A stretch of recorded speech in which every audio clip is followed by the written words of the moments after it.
Okay, we need to talk because I hear this all the time. I'm eating 1,300 calories, but I'm not losing any weight. First of all, I want you to know you're not crazy. This does happen. And also, I've been there before. So know that this is totally normal and common, especially if you're over the age of 40. But I'm going to be really honest with you here. It might not be what you actually think it is. And today we are going to be taking a look at what might be causing these fat loss stalls, even if you're eating a low calorie diet. There could be a lot of things at play here, and we're going to take a look at all of those things today, okay? But with my experience with coaching perimenopausal women, and I've been working with the 40 to 60 age range for 16 years. This has been the biggest population I've worked with since day one of my training and coaching career. A lot of times our brains are going to go to, it's menopause, it's my hormones. And listen, I don't want your brain to go there because that is when we think our metabolism is broken. That's when we stop believing that change is actually possible. And that's not the case. There could be a lot of things at play, but it's not your metabolism, it's not your hormones. This is actually figure-outable. But what we need to do, instead of just blaming it on our age or hormones, we need to take a step back and take a look at the bigger picture here. And that's exactly what we're going to be doing today. So know that this is not your imagination. This is actually very, very common. I was actually in this shitstorm just about 3 years ago when I was eating 1,400 calories a day. I wasn't losing any more. And the thing that sucks about that is that you're trying to sustain off low food. So your energy is tanked. You might have mood swings and you're checking all the boxes, but your body's not changing. That is the most frustrating thing in the world because it's like, what's the freaking point of doing a calorie deficit if you're not losing any weight? So there's a lot of parts to play here. We are going to take a look at it. So I invite you, if you're here live watching this or watching the replay in my Facebook group, please post any comments because I'm here to help you get the shit figured out. Because the last thing I want is to see another woman give up on her fat loss goals, think that her body's broken, and give up trying to live a healthy lifestyle because it's just not worth the effort. We just need to figure out what the hell is going on. Then we can go back and fix it. So yeah, guys, it is absolutely possible to lose weight. It's absolutely possible to change your body composition, but there's a lot of nuance to this and we need to make sure that we're not overlooking everything.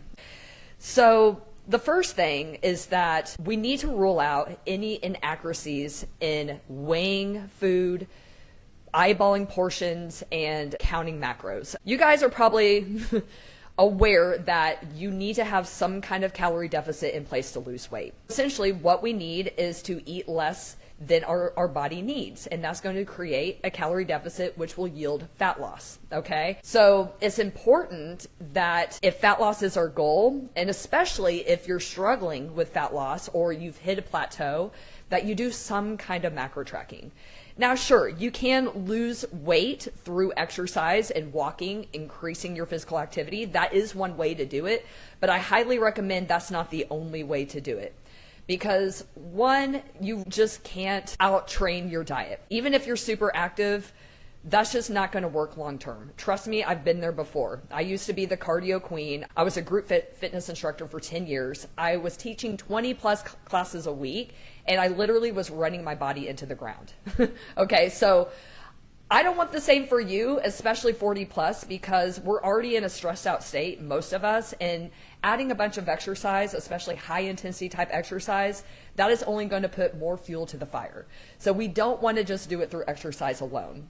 Now, yes, being generally active, that is super important and that should be a given, but trying to lose weight through exercise alone is just not going to work, at least not long term. It can put a lot of stress on the body. So in order to lose weight, we do probably need to do some kind of portion control. Whether that is learning how to do the plate method, where you learn how to use your hand or estimating portions. So having a certain amount of protein on your plate, having a certain amount of vegetables and starch on your plate, and so on. So that's a really super easy way to get started with portion control. We also have things like weighing and measuring our food, so using a food scale. And then also we have tracking apps such as MyFitnessPal to ensure that we are accounting for what we are eating. This is actually probably the best tool, in my opinion, is the weighing of your portions and also putting it into some kind of tracking app. Why? Because it's not just eating clean. And we're going to be talking about that here in just a little bit. It's not quite the quality of the foods you eat, it's actually the quantity. So how much you're eating. Because here's the thing, even if you eat a whole foods diet, if you're over consuming any food, if you're going over your calories, if you're eating more calories than your body needs, that will result in weight gain. So that's why it is important, especially if you are coming across fat loss plateaus on your fat loss journey, that you incorporate some kind of macro tracking. Now, here's the thing. I know a lot of you are resistant to macro tracking, but I also want to say this, is that this is a skill, okay? It's something that, yeah, you might not be good at now, but it's something that you can develop with a little bit of practice and time. So let me ask you this. Are you self-taught with macros? Have you ever been taught by someone? Do you know all the tips and tricks in order to make tracking and weighing your food super easy?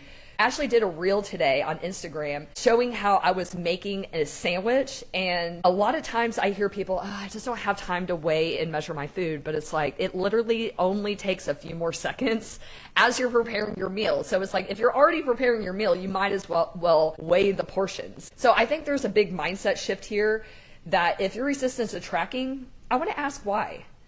Why is that? Is it complicated? Do you think it's too time consuming? Are you not sure what you're doing? If you're one of those people who's resistant to tracking, ask yourself why. And I want to dig into that a little bit because tracking actually can be really, really easy. There's a lot of things you can do to streamline it. So for example, inside MyFitnessPal, I already have most of my meals that I eat all the time. I already have all those saved. So all I have to do is look up my saved meal and log it, and there it is right there. And then if I need to make any adjustments, I totally can. You can also do things like copy and paste to another day or from another day. There's so many things that you can do to make this process easier. I track my macros most days. It really only takes me like 2-3 minutes a day at tops. So I do want to challenge that belief because I hear that all the time, that macros are complicated or it's just too time consuming. But I'm going to challenge you on that because it's just one of those things. It's just going to take a little bit of time and practice, just like getting consistent with walking every day, just like getting consistent with weight training. It's just going to take a little bit of time, and really all you got to do is just keep showing up, and it does get easier. So that's what I want to say about that. Most of the time here, it might be a tracking inaccuracy. So if you're eyeballing portions. So for example, if you like avocado, I love avocado. I put on everything. But 30 grams, I mean, that's like a teeny tiny amount. 30 grams of avocado is like 50 calories. So think if you're eyeballing that, that could be double and you don't even know that, right? So you're consuming an additional 50 calories. Same thing with anything like chips, really anything, guys. Like if you're not measuring these things out, then a lot of times you're consuming a lot more calories than you realize. So eyeballing, it might work for some people and it might work maybe for some time, but as you get deeper into fat loss, as you start losing weight, sometimes you just have to kind of tighten that up a little bit. And really the best way you can do it is to get a food scale and learn how to weigh and measure your food. Bites, licks, and tastes, so BLTs. So not the sandwich, but I'm talking about bites, licks, and tastes. Okay. I know we're all guilty of it, you know, licking the cookie dough spoon, right? Eating the leftovers off your kids' plates. Hey, it happens to all of us, right? You know, here and there's not going to be a big deal. But if you are trying to lose fat, if you're plateaued, then absolutely those are some things that we need to look at, become aware of. Because those little bites, licks, and tastes can really become unconscious. And a lot of times we don't even really realize we're doing it. So one thing that you can do is just become aware of those little bites and tastes throughout the day. And then we have the things that we forget to track. And this is actually coming from someone who is a fitness coach And when I did my fat loss phase, I have some of the things that I fucked up last year. And it was kind of like, oh my God, that makes so much sense. Okay, guys. Salad dressing. Don't forget to track condiments, okay? And this is another thing. Please do not eyeball this. You know, sure, if you're just trying to maintain weight and you're happy, Dory, with where things are now, but if you have a fat loss goal, this needs to be measured because 30 grams, 110 calories. So if you're doing double that, right? Coffee creamer. Okay, I've been really diligent about actually weighing this out because I know every time I actually weigh this out, damn, I'm like doing double. Okay? Seriously, guys. So, yeah, 2 tablespoons, 30 milliliters, 35 calories. That can add up in a freaking hurry. So I was laughing because the other day I actually made myself weigh it out and I'm like, my coffee is almost freaking black. It's not the usual like light color it is. So coffee creamer, guys, I know, I mean, 35 calories doesn't seem like a lot, but if you're not accounting for that, that can add up in a hurry. Okay, I really hate to be tedious. Cooking spray. Okay, I always laugh about this because watch. Okay. Serving size, 1/4 of a second. Okay, how do you even do that? That was a 1 second. That had to have been 1 second, right? Okay, yeah. I don't even think you can do a 4th second. Like, what's a 4th second? I don't know. Okay, so here's the deal. That's for 0 calories. Okay, when I put this into my Fitness Pal, I think I do like a 5-second spray. It's like 10 calories. Okay, I know. Again, it's really tedious. But again, if you're trying to lose fat, look at some of these things. Okay, finally we have olive oil. Okay, this is probably the biggest offender. And I'm not going to lie, a lot of times I do eyeball this, but if I'm in fat loss mode, yeah, damn straight, I'm going to freaking measure this shit out, okay? Because this is very, even though olive oil is super healthy, here's the reality is that 120 calories for 1 tablespoon. So if you're going over on that, whoo, and I wouldn't want to freaking waste calories on this. Like, I'd rather have something fun, like a fun dessert or, you know, some chips and dip or something, you know? Portion controlled, of course, right? Totally portion controlled. So I did want to bring that up because, like I said, I've been doing this shit. I teach this shit, and these are still things that I totally forgot about. And then I'm like, oh my God, I need to like nip that in the bud. All right, weekends.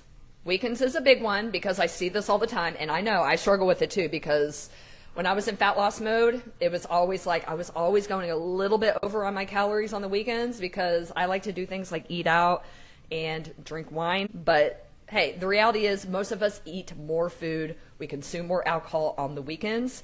So we just need to keep that in mind, right? So if you're eating 1,300 calories a day, but your weekends you're going over, you can actually outdo your calorie deficit just in 2 days. Actually, you can probably outdo that in 1 day if you really go all out.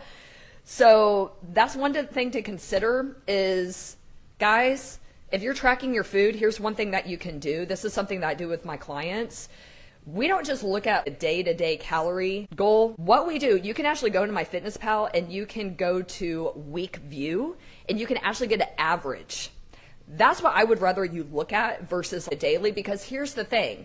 Some of my clients were like, yeah, but look, Courtney, I was eating really low here, but then I'm like, but look at your average. You know, like, so if your goal is 1,500 calories, but your daily average after the weekend is coming up to 17 a day, that's going to be enough to keep you from fat loss, right? So even just 200 calories over your goal a day, yeah, that can absolutely cause some stalls. I do think it's okay to have a little more flexibility on the weekends, but at the same time, we need to realize like fat loss should just be really in and out. So it should be really short term. There is probably going to be some trade-offs that you have to do. I know for me, I cut down drinking a lot in my fat loss phase because I knew that was going to be one thing that was going to keep me from my goal if I continued the way I was. So it's one of those things you just have to realize fat loss is really meant to be short term, and it's probably going to, especially at this age, it's going to take a little bit of sacrifice. I don't think you need to be miserable, but we also need to realize we can't expect fat loss if we're not sticking to the plan, if we're going over our calories, okay? And then finally, eating out. So these are all the little things that I see when it comes to I'm eating low calorie, but I'm not losing weight.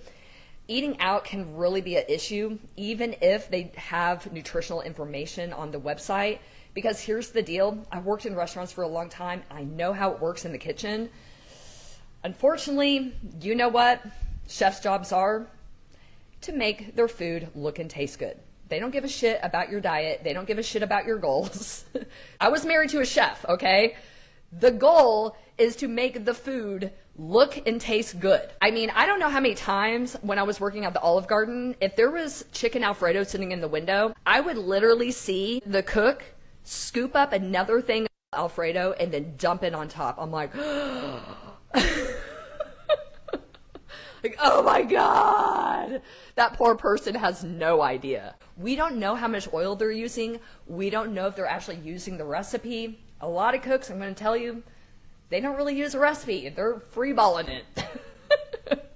So not to say that you can't eat out. It's just, I would definitely stick to more things that have nutrition information. There's also things that you can do. You can make requests. You can do things like, hey, can you go light on the oil? Can you just get me a plain chicken breast? I mean, there's all sorts of things that you can do. But again, this is one of those things, short term. It doesn't have to be forever. Because ladies, fat loss should literally be get in and get the fuck out. Okay? It might just be one of those things. Just cut it back a little bit. I think I was going out to eat maybe a couple times a month in my fat loss phase. And for a 12-week, 13-week fat loss phase, that wasn't terrible. I'm in maintenance now, and I usually go out 2 to 3 times a week. So that's what I'm trying to say. This doesn't have to be forever. But that's what I see the most is eyeballing portions, being resistant to tracking, BLTs, those bites, licks, and tastes that add up to hundreds of calories, the little things that we forget to track, the weekends, and eating out. So if you guys are here live, drop any questions that you have, or if you're watching the replay, if you're in the group, drop any questions that you might have about that, because listen, this is what I do. I help my clients navigate all of these things. So the point is that if you're eating 1,300 calories, but you're going over on the weekends, or you're forgetting about the condiments, the cooking spray, all of that stuff, and all of that stuff's adding up, then your weekly average probably isn't going to be 1,300 calories, right? And like I was saying, even just going over a couple hundred calories a day on average, that's enough to make the scale stall, okay? All right, here's the next thing I want to point out, because a lot of times I see this, you're eating low calorie, but you know what low calorie means? It means low energy, okay?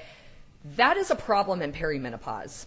Okay, I think we all have experienced the energy dips. I think that's actually my number one complaint is the energy. Because if you have shit sleep, I don't know about you guys, but I've noticed some poor sleep, anxiety in the middle of the night, getting that wired, worried feeling, can't shut off your mind. Also just sleep disturbances, like not being able to soundly sleep throughout the night or taking a long time to get to sleep. All of those things can impact your energy levels. Mega time. So what happens when we have low energy? We're not motivated to move. We're probably more sedentary. We're probably not going to be motivated to get a workout in. So all of those things can have a direct impact on our fat loss. And not only that, muscle building. That's really a lot of it too. So when you have low energy, you're probably not getting enough steps in. You're probably not being active enough throughout the day. Your workouts are weaker. You're probably not able to push as hard. You're probably not able to lift as heavy.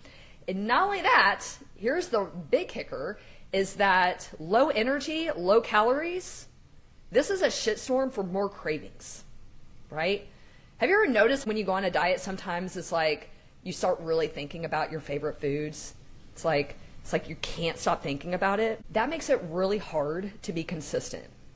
So if you're doing a low-calorie diet for a long time, get the fuck out, because honestly, all it's going to do is make your energy nosedive even more. It's going to make your workouts weaker. It's going to make you less likely to get up and move. And those cravings, oh, that can cause a lot of highs and lows. If we have those highs and lows, yeah, that can absolutely cause a stall. So something to consider. I'm not against calorie deficits. I'm just against them for being long-term. I see people on Instagram all the time talking about how a calorie deficit is a lifestyle. No, it's fucking not. No, it's a phase. It's a phase that's not meant to be forever. Okay? Like there's a time and a place. Guys, I'm eating over 2,000 calories a day. Pretty fucking lean. But here's the thing. I have energy. I walk 10 to 15K steps a day. I lift heavy 4 days a week. I'm working on my sleep. I'm on HRT now, and that's been helpful a lot. And the vitamin D has been helping me as well. So sometimes we just have to make some of these shifts. But seriously, it's not a forever phase.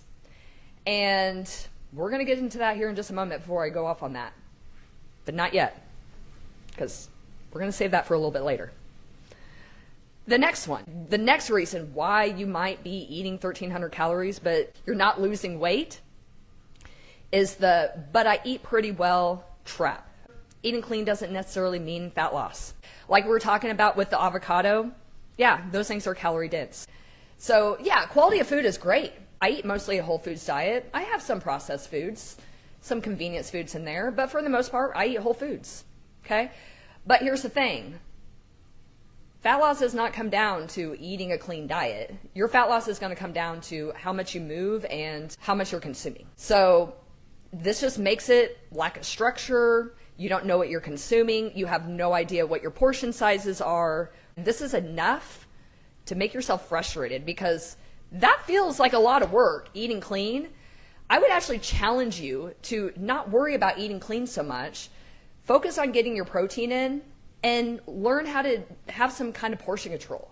Even if that's just learning how to build a plate. That's something that I do with the women I coach inside of Lean Physique. We learn ways to build a plate. We learn how to weigh and measure our food and not make it freaking take forever. There is ways around this, but I think people get so focused on clean eating. But honestly, that's not going to get you to your fat loss goal. You need to be aware of what you're consuming, and weighing your portions is going to ensure that you're not over consuming calories. Now, let's add an advanced layer here. Okay, so this is going to be a smaller population of people, but this is actually my backstory. Already lean women. There are some women out there that are already relatively lean that still want some fat loss. And you know what? They might be tracking accurately. But here's the thing. If you're already lean, the game changes, okay? Listen, I didn't make up the fucking rules. But the reality is that fat loss is slower. So if you're leaner, fat loss could take a little bit longer. Okay, that's just the reality of it. Losing 30 pounds is totally different than losing 10 pounds. So fat loss becomes slower.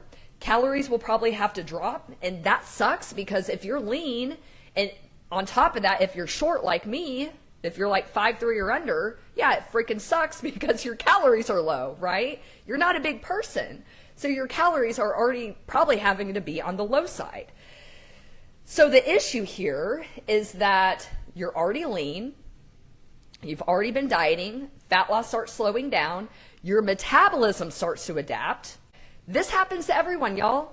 It doesn't matter if you're lean or not. Metabolic adaptation. You lower your calories for a long period of time, your body is going to start getting used to that calorie intake. So meaning, in order for fat loss to continue, you're going to have to drop your calories even lower. It sucks. Yeah.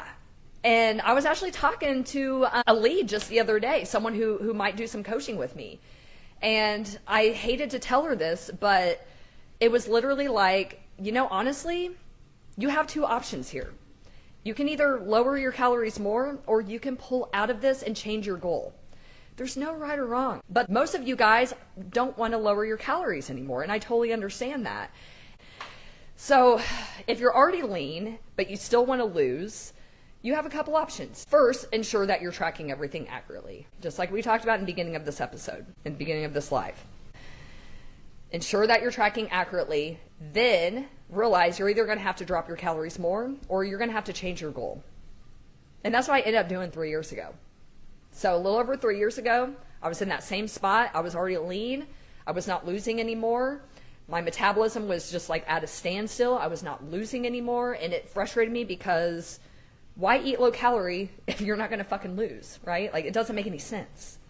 So what I did a reverse diet. I put on a little bit of weight, and I got my metabolism in a better place. And that's exactly how I ended up losing a pound a week last fall. I lost 13 pounds in 14 weeks. But the reason why I had a successful fat loss phase is because, yeah, I got tighter with weighing and measuring everything out. I decreased the eating out. I decreased the alcohol. And I also spent time out of a deficit. That's really the only way you can get your metabolism back up. So what was awesome was that I wasn't losing on 1,400 calories, but once I did the work, I was losing a pound a week off like 1,700 calories a day. I think I ended the fat loss phase at 16, but that is a lot more food. Like 300 calories more food and actually seeing fat loss. Fuck yeah, sign me up, right? I'm gonna tell you what, guys, like I was a little uncomfortable and I probably did gain a little bit too much weight when I did that. Now I know. Now I'm not doing that. I am stopped dieting right before Thanksgiving, week of Thanksgiving. So what is that, 8 months? Yeah, 8 months. So I weigh about 121 now. I ended my fat loss phase at 117. I've gained 4 pounds. I'm still lean, but I've also put on a little bit of muscle. My glutes are a little bit rounder. My thighs are thick in a good way. So to me, that's a fucking win. So some of you all that are already lean just need to do the work of pulling out of a deficit. It's okay if you're not your leanest self. I promise you it's okay. Listen, I'm insecure. I'm insecure about my belly. I just fucking hide it. I hide it. I wear these high-waisted pants and jeans. No lowriders for me. Hell no. But guys, I know it's a tough decision because I know some of you guys don't want to drop your calories more, but also it's scary to increase your calories. But I'm going to say this. That's why sometimes you might just want to consider working with a coach who has done this before, who's done this on themselves and done this with other people. Because even if you have the knowledge, having that accountability and support can go a long way. Because some of you guys have been trying to reach your goals for months, years. I know, working with a coach, it's an investment. But sometimes you just have to sit down and be like, do I want to be struggling with this in the next 6 months? And if the answer is no, reach out. I can help. All right, guys. So that's really about it for today. I truly hope this was helpful. If you guys are here in the Facebook group, please post any questions you have. If you're listening to the podcast, I am going to publish this as a podcast episode. Guys, join my Facebook group. I do a lot of these lives here, so that way you guys can come on here and ask me any questions that you might have. But we're a private group. We're still a small group, so very intimate.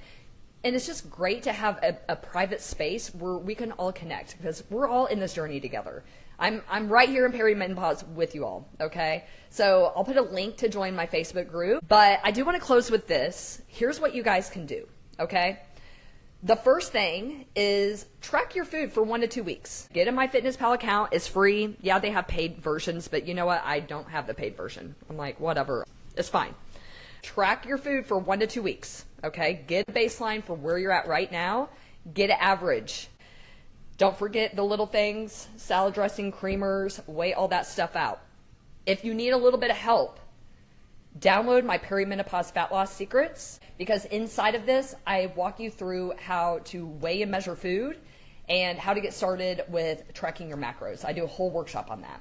So I'm going to put that in the link of the show notes. I'll put the link in the show notes for you guys to grab that free resource. So that way you guys can get started with weighing and measuring your food and tracking inside of MyFitnessPal, okay? I also want you guys to focus on prioritizing protein. This is huge. So important with fat loss. So we want to make sure that we are not losing a lot of weight like quickly, because if we do, we might lose lean mass and we don't really want to do that. So prioritizing protein at all your meals can really be a big help for keeping you full and feeling satisfied, and can really help you keep calories in check. And then finally, physique assessment. Okay, if you guys comment assessment in my Facebook group, or if you guys want to reach out on Instagram, I'm at cfitness.training. Direct message me or drop in the comments assessment, and I can send you my physique assessment guide. This is awesome for if you're not sure if you should be losing fat or building muscle. This assessment guide is just going to walk you through exactly how to decipher what your goal should be. So if you want that, go ahead and drop assessment in the comments or send me a message on Instagram, okay? So that is it for now, ladies. I'm really trying to get more consistent with this podcast, and I've really been enjoying pushing record and sharing my thoughts with the world. And I really hope, I truly hope I can help as many women as possible, because this stage of life really is difficult to navigate. So I'm hoping by sharing this content with you that you're going to be empowered to realize that you can change. You just have to believe that you can. And we have to take a step back, because I think a lot of times our brain just goes like, oh, my best days are behind me, or my metabolism's just fucked. And that's not necessarily true. You just need to take a step back and see what the hell is going on. Look at the bigger picture, and there's a lot in your control. Okay, so that's what I want you to know. Empower yourself, because there is a lot in your control. We might not be able to control the fact that with the decrease of estrogen and progesterone, a lot of times weight starts to shift to our lower body or stomach. Like, we can't really control that. We also can't control that natural decline of muscle, but we could also be proactive by doing things like walking, adding some weight-bearing exercise, including strength training, right?